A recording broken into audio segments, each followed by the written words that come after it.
السلام علیکم لسنرز، ہم آپ کو اپنے یوٹیوب چینل کی سچی کہانی میں خوش آمدید کہتے ہیں۔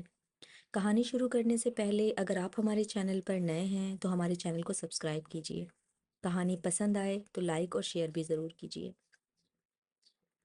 خاندانی انتقام کی آگ میں جھلسنے والی ایک معصوم لڑکی کی داستان آج ہم آپ کے لیے لے کر آئے ہیں۔ سلام بڑے میاں، کیسے ہیں؟ میں فلاں شہر سے آیا ہوں اور مجھے دوسرے شہر جانا ہے۔ یہاں میرا کوئی جاننے والا نہیں ہے، کیا آپ میری تھوڑی سی رہنمائی کر سکتے ہیں؟ پاس کھڑے نوجوان نے بڑی عمر کے شخص سے درخواست کی۔ بڑے میاں نے اس کو غور سے دیکھا، پھر پوری توجہ سے نوجوان اجنبی کی بات سنی۔ نوجوان نے اپنا نام آصف بتایا۔ وہ دوسرے شہر میں کسی کام سے جا رہا تھا، مگر راستے میں کسی وجہ سے اتر گیا جہاں اس کی کوئی جان پہچان نہیں تھی۔ وہ کچھ دیر یہاں رکا تو اس کے شہر کے بارے میں کچھ معلومات لینے میں مصروف ہو گیا۔ بڑے میاں، جن کا نام دین محمد تھا، شکل و صورت سے کافی سمجھدار اور بردبار تھے۔ اس نوجوان کی بات توجہ سے سننے کے بعد اسے قریبی چھپڑ ہوٹل میں لے گئے۔ ادھر ادھر کی باتوں کے دوران موبائل فون کا تبادلہ ہوا، پھر وہ ایک دوسرے سے اجازت لے کر کھڑے ہو گئے۔ اب یہ اجنبیت شناسائی میں تبدیل ہو چکی تھی۔ ان کا ایک دوسرے کو الوداع کہنے کا انداز ایسا تھا جیسے وہ دونوں ایک دوسرے کے جگری دوست ہوں۔ ایک دن بعد ہی دین محمد کے موبائل پر ایک اجنبی نمبر سے کال آئی۔ دین محمد کا تعلق ان پڑھ گھرانے سے تھا۔ وہ انگریزی تو کیا، اردو بھی اچھے طریقے سے نہیں جانتا تھا۔ موبائل پر نظر ڈالی اور یہ سوچ کر کہ کسی جاننے والے کی کال ہوگی، ریسیو کر لی۔ دوسری طرف کی آواز کچھ جانی پہچانی سے لگی۔ کال کرنے والے نے اپنا نام بتایا تو دین محمد کے چہرے سے اجنبیت غائب ہو گئی اور وہ اس سے یوں بات کرنے لگا جیسے کوئی بہت قریبی رشتہ دار ہو۔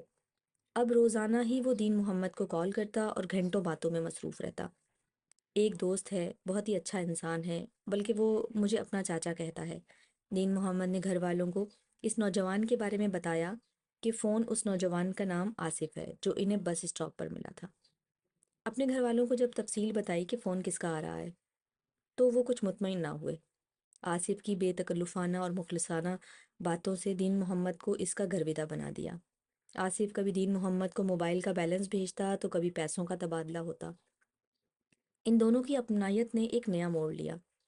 اب وہ ایک دوسرے کو گھر پر بھی دعوت کرنے لگے۔ کبھی دین محمد آصف کے شہر جاتا تو کبھی وہ دین محمد کے گاؤں آ جاتا۔ دونوں کافی دیر بیٹھے گپے ہانکتے۔ ان کی واپسی پر دین محمد اپنے کسی بیٹے کے ذریعے بس اسٹاپ تک چھڑوا لیتا۔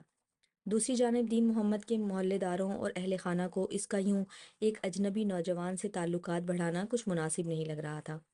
اسے کئی بار سمجھانے کی کوشش کی گئی مگر بے سود۔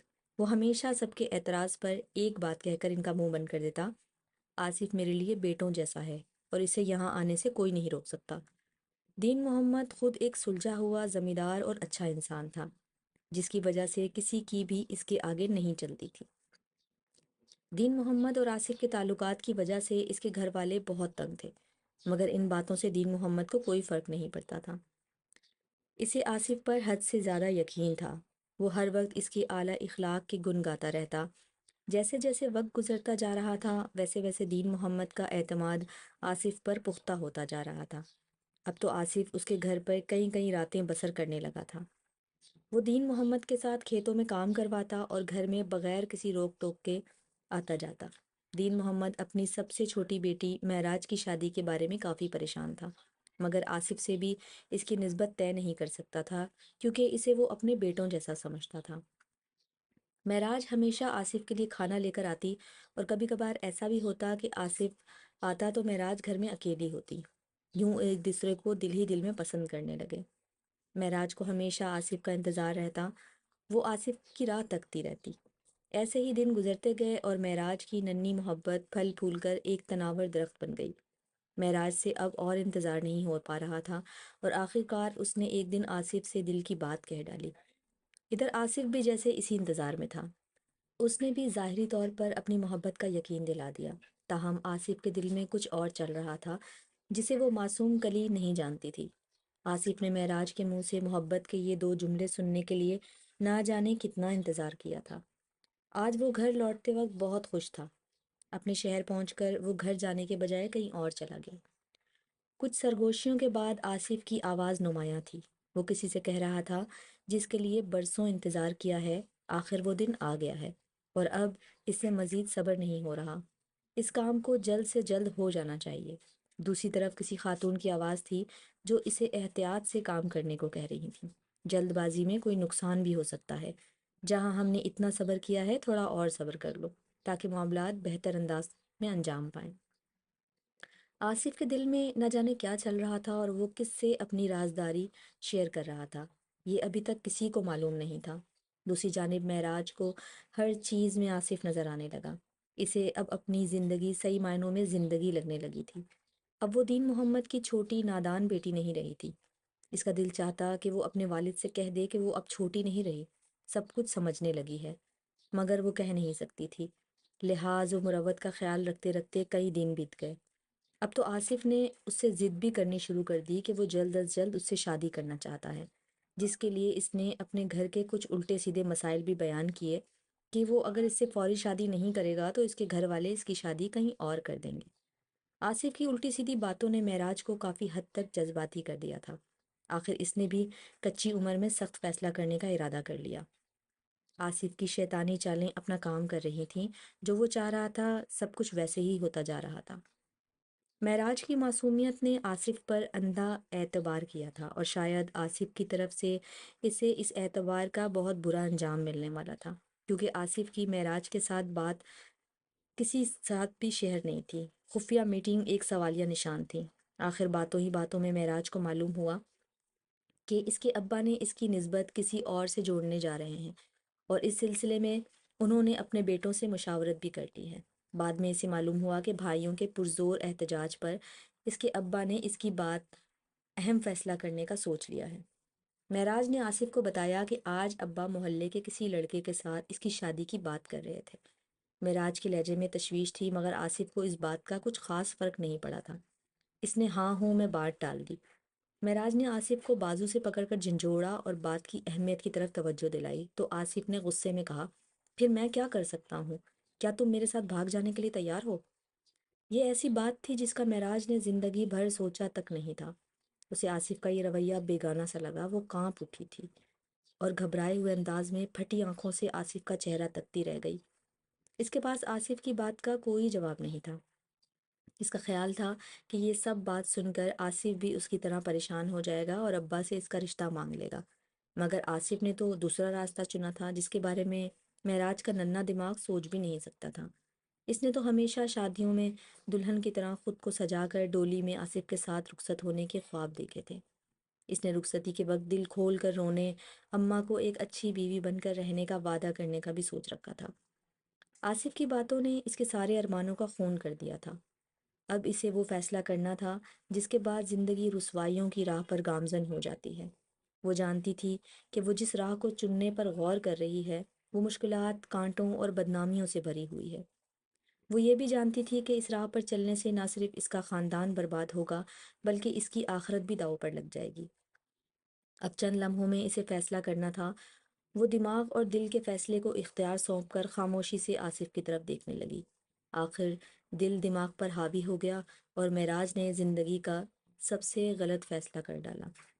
رات کا دوسرا پہر شروع ہوتے ہی دین محمد کے گھر سے دو ہیولے نکل کر کچی سڑک پر آ گئے، جہاں دو افراد موٹر سائیکلوں پر ان کے آنے کے انتظار میں تھے۔ موٹر سائیکل کی روشنی میں معلوم ہوا کہ دین محمد کے گھر سے نکلنے والے دو ہیولے آصف اور معراج کے تھے۔ معراج گھبرائی ہوئی خود کو ایک بڑی سی چادر میں سمیٹے آہستہ آہستہ چل رہی تھی۔ دور دور تک کوئی نہیں تھا، بس کہیں کہیں سے کتوں کے بھونکنے کی آوازیں آ رہی تھیں۔ جب کوئی آواز معراج کی سماعتوں سے ٹکراتی وہ چونک کر اپنے گھر کی دہلیز کی طرف دیکھتی۔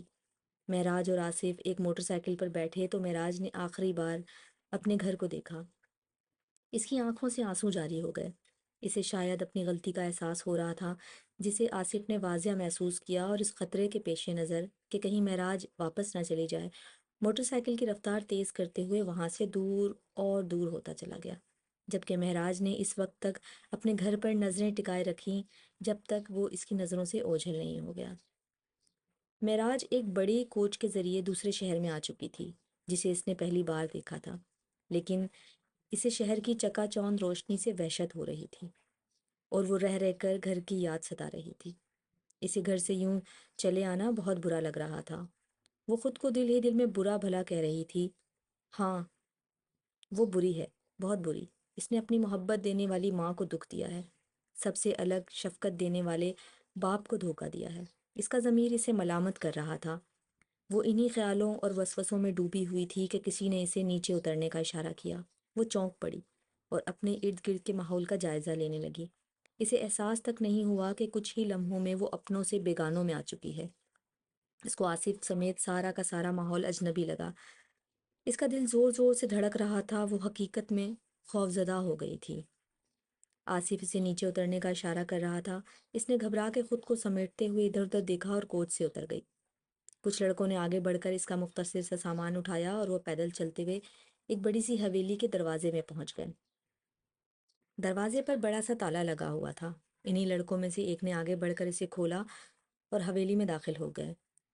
کچھ ہی دیر میں وہ واپس آیا اور سب کو اندر آنے کو کہا۔ معراج کی سمجھ میں نہیں آ رہا تھا کہ کیا ہو رہا ہے۔ وہ بت بنی سب کے ساتھ ساتھ چل رہی تھی۔ اس کی ظاہری حالت سے صاف واضح تھا کہ جیسے وہ اپنے اس فیصلے سے ناخوش ہے اور اب اس کی سزا بھگتنے کے لیے خود کو تیار کر رہی ہے۔ حویلی کا صحن کافی بڑا تھا۔ لڑکے انہیں حویلی میں چھوڑ کر آصف کی ہدایات پر واپس چلے گئے۔ البتہ وہ جاتے ہوئے حویلی کو باہر سے دوبارہ تالا لگا کر گئے، جس نے معراج کو مزید پریشان کر دیا۔ کچھ ہی دیر میں رات ہو گئی۔ رات کے اندھیرے لمبے ہو رہے تھے اور محلے کے گھروں میں لوگ بتیاں بجھا کر سونے کی تیاریاں کر رہے تھے۔ معراج بیڈ کے ایک کونے پہ سمٹی بیٹھی تھی۔ اسے نیند نہیں آ رہی تھی۔ وہ مسلسل اپنی اماں اور ابا کے بارے میں سوچ رہی تھی۔ نہ جانے ان کے ساتھ کیا بیتی ہوگی۔ اسے بھائیوں کا غصہ بھی ڈرا رہا تھا کہ اگر انہوں نے اسے ڈھونڈ لیا تو قیامت آ جائے گی۔ اتنے میں دروازے پر دستک ہوئی۔ وہ پریشان نظروں سے دروازے کی طرف دیکھنے لگی۔ آصف جو نیند کے سے انداز میں لیٹا ہوا تھا فوراً اٹھ گیا، جیسے وہ نیند میں کم اور انتظار میں زیادہ تھا۔ دروازے پر ایک خاتون اور بڑی عمر کے دو مرد تھے۔ آصف انہیں اندر لے آیا۔ اس نے خاتون کا تعارف اپنی خالہ اور مردوں کا تعارف خالو اور ان کے بھائی کے طور پر کرایا۔ وہ تینوں مسلسل معراج کو گھورے جا رہے تھے۔ نہ جانے کیوں معراج کو ان سے خوف آنے لگا تھا۔ اسے ان کی نظروں میں سفاکیت محسوس ہو رہی تھی۔ کہتے ہیں چھٹی حس انسان کو خطرے سے متعلق خود ہی آگاہ کر دیتی ہے۔ معراج کی بھی چھٹی حس اس وقت مکمل طور پر بیدار ہو چکی تھی اور اسے آنے والے خطرے کے بارے میں آگاہ کر رہی تھی۔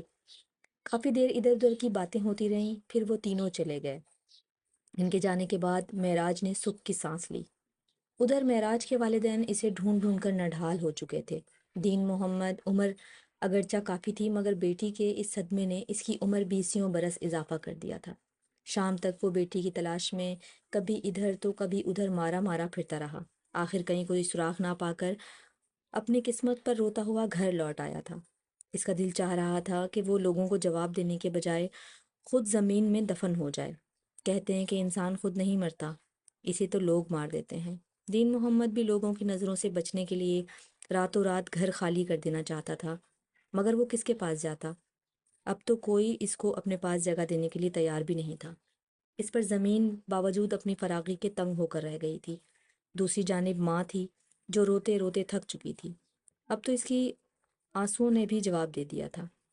بھائی صبح کے گھر سے نکلے نہ جانے کہاں چلے گئے تھے۔ شاید ان کی غیرت گوارا نہیں کر رہی تھی کہ وہ لوگوں کا سامنا کریں۔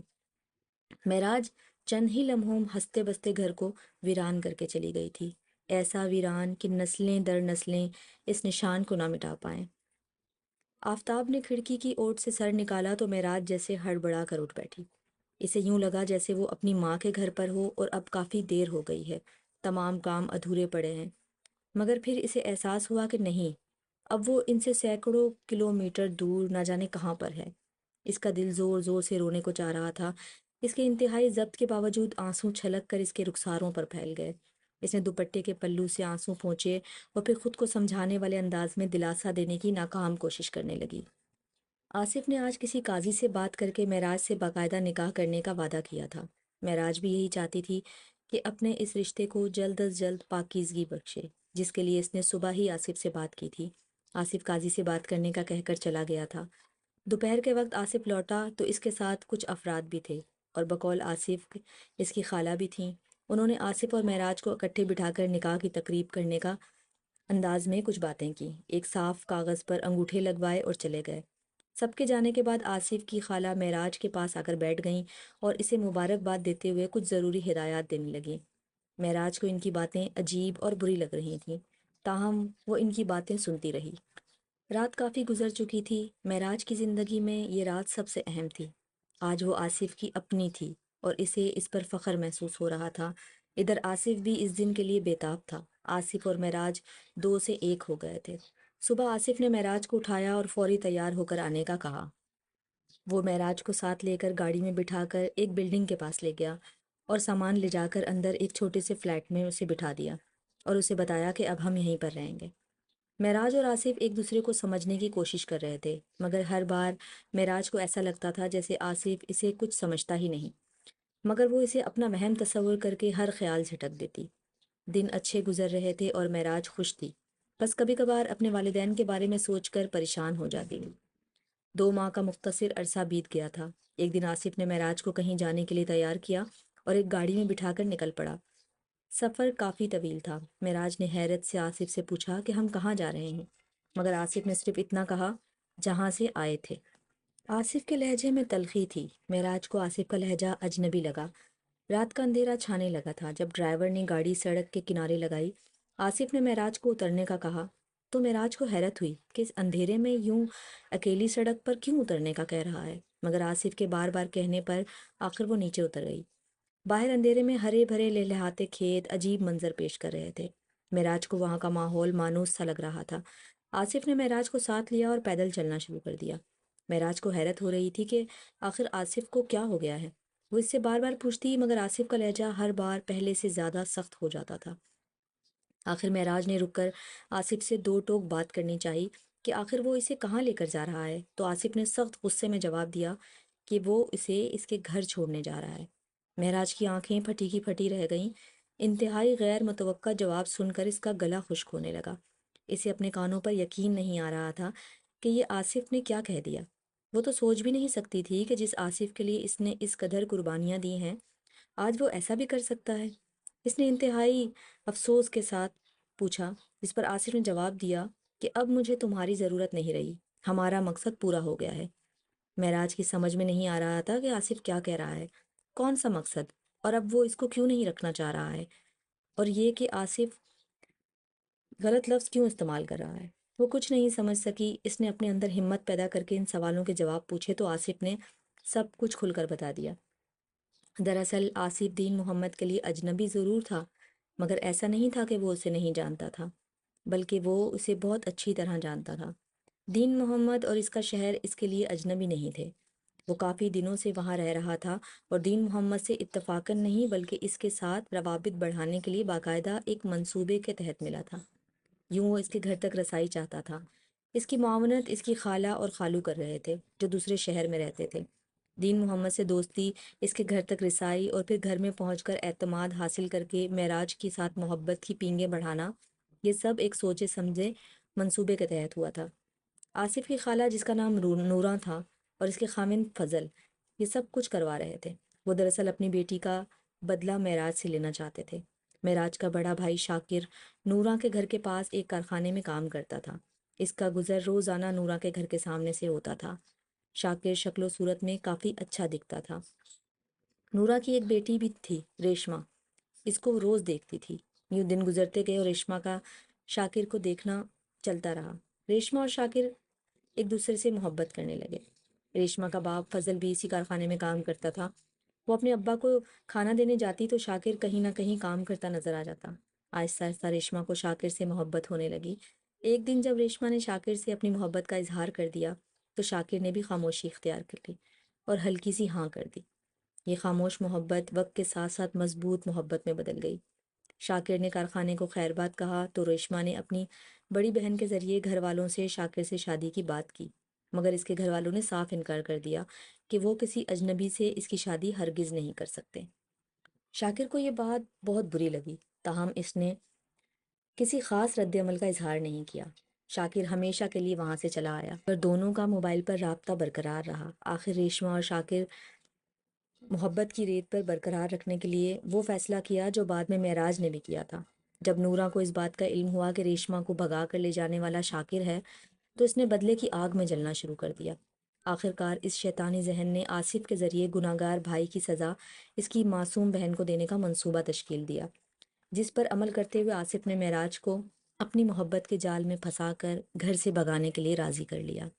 اب معراج سب کچھ جان چکی تھی اور آصف کا چہرہ بھی دیکھنا نہیں چاہتی تھی۔ اتنے میں آصف نے اس پر ایک اور وار کیا جسے سن کر وہ زمین میں گڑ گئی۔ اس کا دل چاہ رہا تھا کہ وہ یہ سننے سے پہلے مر گئی ہوتی۔ اسے اپنے وجود سے نفرت ہونے لگی تھی۔ اس کا دل چاہ رہا تھا کہ وہ آصف کا گلا دبا دے۔ آصف نے اسے بتایا تھا کہ وہ اس کی منکوحہ نہیں ہے، نہ کوئی قاضی آیا تھا، نہ ہی کوئی نکاح ہوا ہے۔ وہ سب معراج کو رام کرنے کا گھناؤنا منصوبہ تھا، اور جو کچھ معراج کے ساتھ 2 ماہ تک ہوتا رہا ہے وہ سب غلط اور ناجائز ہے۔ معراج پر آن کے آن نہ جانے کتنے پہاڑ توڑ دیے گئے تھے۔ آج اسے وہ سب یاد آ رہا تھا کہ آصف بار بار گھر سے باہر کیوں جاتا تھا۔ جب ٹوٹی پھوٹی اور لوٹی ہوئی معراج نے اپنے والدین کی دہلیز پر قدم رکھا تو اسے معلوم ہوا کہ وہاں ہنسی کی جگہ صرف خشک آنسو ہیں۔ اسے اپنا گھر اجنبی لگ رہا تھا۔ وہ جس چیز کی طرف دیکھتی اسے ناراض سی محسوس ہوتی۔ اماں کو دیکھ کر معراج زار و قطار روتے ہوئے ان سے لپٹ گئی۔ وہ زندگی میں پہلی بار اس قدر روئی تھی۔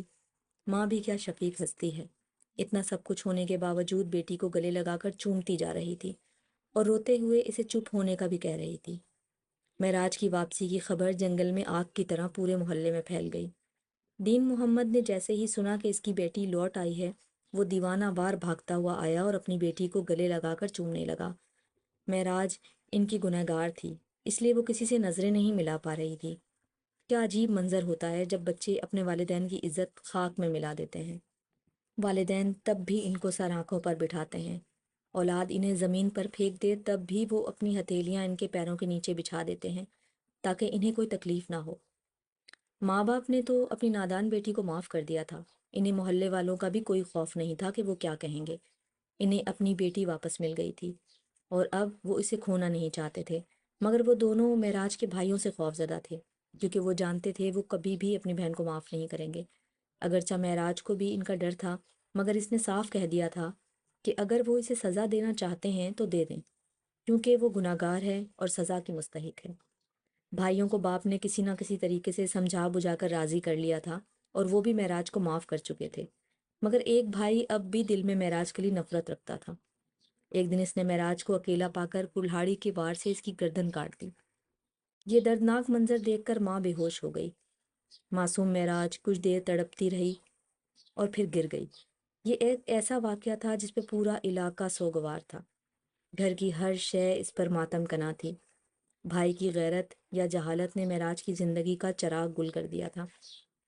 ادھر معراج کے ساتھ بیتنے والے واقعے کی خبر شاکر کو بھی ہو گئی تھی، جو ریشمہ سے شادی کے بعد گھر سے مفرور تھا۔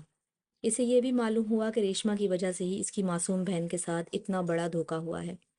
بعد ازاں اسے معراج کی موت کی خبر ملی تو اس نے ریشمہ کو اس واقعے کے قصوروار ٹھہراتے ہوئے اسے بھی زندگی کی ڈور سے آزاد کر دیا اور قتل کر دیا۔ یوں شاکر اور ریشمہ کی محبت سے شروع ہونے والی اس کہانی کا اختتام 2 معصوموں کے قتل اور 3 کو پھانسی کے پھندے پر لٹکا کر ہوا۔ آج بھی دین محمد کے گھر سے پاس سے گزرنے والوں کو ایسا لگتا ہے جیسے یہاں صدیوں سے کوئی نہیں رہ رہا۔ وہاں کی ویرانی دیکھ کر یہ محسوس کیا جا سکتا ہے کہ رشتوں کی پہچان میں اگر غلطی ہو جائے تو اس کا انجام کچھ ایسا بھیانک بھی ہو سکتا ہے۔ دین محمد آج بھی ہر بیٹی میں اپنی معراج کو ڈھونڈتا ہے۔